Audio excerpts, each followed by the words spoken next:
2 రోజుల క్రితం అక్కినేని అఖిల్ ఎంగేజ్మెంట్లో సమంత ఎలా కనిపించిందో చూశారుగా.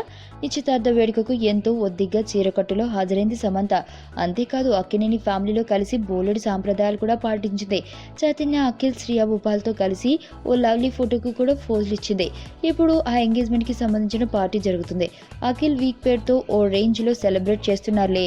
అదంటే సాంప్రదాయ వేడుక కాబట్టి చీరకట్టులో వచ్చింది. కానీ పార్టీకి మాత్రం సమంత మళ్ళీ వెస్ట్రన్ వేర్లో ప్రత్యక్షమయ్యి చాలా హాట్గా కనిపించింది. అయితే మరి అక్కడంటే వదిన గారి పాత్ర కాబట్టి బోలెడు సాంప్రదాయాలు తప్పవు. ఇక పార్టీ కల్చర్లోకి వచ్చాక అంతా ఫ్యాషన్కి ప్రాముఖ్యత కదా. శామ్స్ చిత్రాలు ఇక్కడితో అయిపోలేదు. ఇంట్లో కూర్చుని ఎంత బుద్ధిగా క్రిస్మస్ ట్రీ తయారు చేస్తుందో చూసారా. పక్కనే గ్లాస్ పెట్టుకుని మరి నీట్గా క్రిస్మస్ ట్రీని సిద్ధం చేస్తుంది. మరి ఆ రాబోయే శాంట్ క్లాస్ ఏమేం తీసుకురావాలని కోరుకుంటుందో సమంత.